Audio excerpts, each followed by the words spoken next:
What's up, chat? And today I want to talk to you guys about E1 versus S1 for Sunday because it's a pretty hard decision to make, I think, or I think maybe people are making it out harder than it needs to be because E1, look, it's strong. It's strong as a bitch, bro. It's giving you at max stack, like what, 56% defense down if you have a summon on your team or if you're using summons on your team.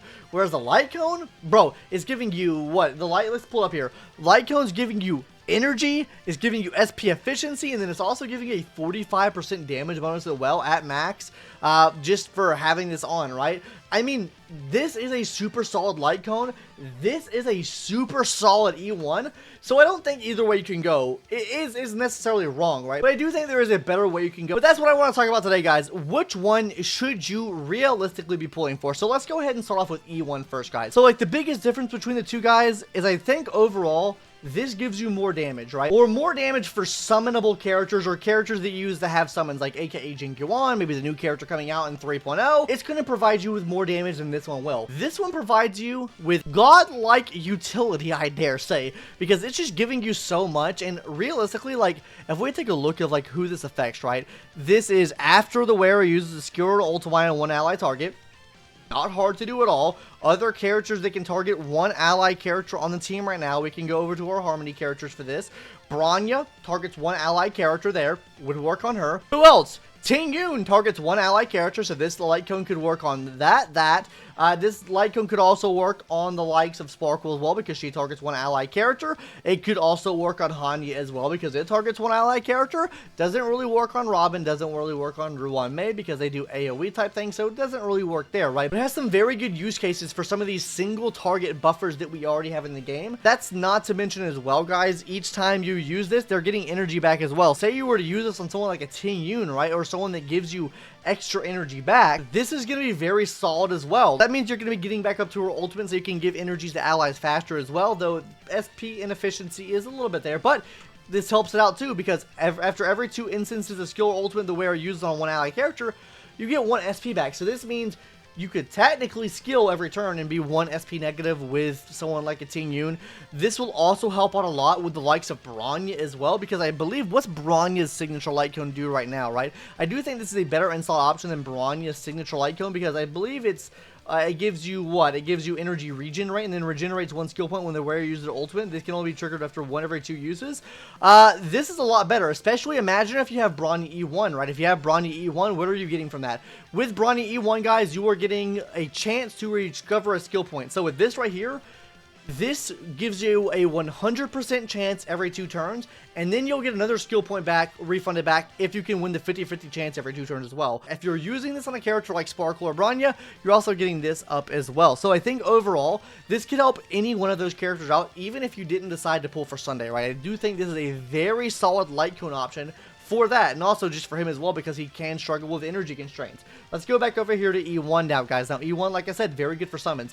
Now outside of summons, this doesn't really work well for, right? Because you're only getting 16%. Not to say 16 is bad by any means, but it's not 56. That's what I'll say there to that. I think E1's really good, especially if you plan on pulling for future meta character, guys, because if we look at the characters right now we have in the game that have summons, I guess you could say, like the only character we have in the game right now is Jingyuan and Topaz. Those are the only 2 characters that we currently have in the game right now that have summonables, or I guess Lingshaw as well, but she's more, like, I guess it can help her too, but, like, Jingyuan's the best one I can mention right now that has that. And then the new character coming to the game will also have something that helps with it too. So you'll be giving her a massive buff and defense shred on top of everything else he's able to do, right? Because if we take a look at what Sunday's able to do, right, guys, as you can see, he gives himself a lot of damage dealt. He's giving him what self? If you have a summonable character on a team, right, you're giving 50, 60, 70, 80. So I would say if you're using Sunday like on a non-summonable team, this light cone probably is better, right? Because if we're taking a look at this, it's only 16% defense ignore plus what? A maximum of a 45% increase to damage on top of like what the 30% he's getting here. So really nice there. Whereas I think if you're running him on a summon-based team and that's the only team you plan on using him on, it's probably honestly better to go for E1 here, guys. If you go for S1, right, like you're getting the energy efficiency there though, right? But I don't think the damage bonus that you're getting there is as important because you're already getting 70% damage bonus here. You're getting some crit damage bonus and then you're getting some crit rate bonus. overall, I mean, like, I feel like this defense down is going to be much more efficient for you for that team because it's 56% defense down. And you got to think, right, this is hitting every single enemy because it's allowing the character you're targeting to get the defense down, right? So I feel like overall, if you're running a summon-based team, this is much better. Now, overall, should you get E1? Should you get S1? Which one's better?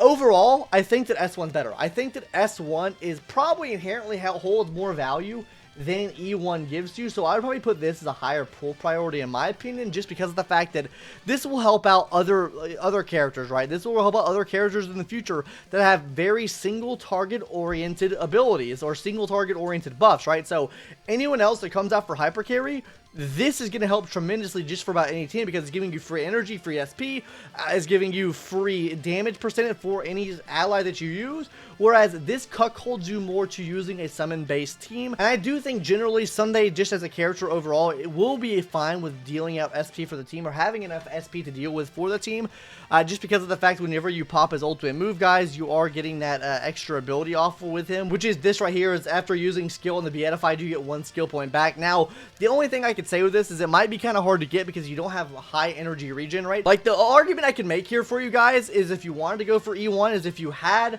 but the battle isn't over light cone, guys, you could technically put this light cone on him, get the extra energy regen here, get the skill point from ultimate, right? And then not really have any problems because I think the extra energy regen here would put him over the edge to get consistent uptime on his ultimate move and not really have to worry too much about it. And you also still get this buff as well, which is really nice. So I think if you had this light cone right here, but the battle isn't over, which I don't have. Maybe I shouldn't spend all my stuff on summons for extra summons because I'm a greedy gacha whore. So generally, I think it's going to depend on the scenario that you're in, right? I feel like I said before, this light cone holds more value for your account. This light cone will give you much more value for your account. If you plan on running him off of summon-based teams and want to run him on other hyper carry teams, I think this is for sure the option to get. I think if you have Bronze's light cone and you plan on running him on only summon-based teams, this is the path to go right here. Genuinely, this defense shred you're getting here is absolutely massive. It's going to increase your damage by a fuck ton, guys. So, I mean, like, take that for what you will. Yo, Jinky Wan mains, this is the light cone option that you go for here, right?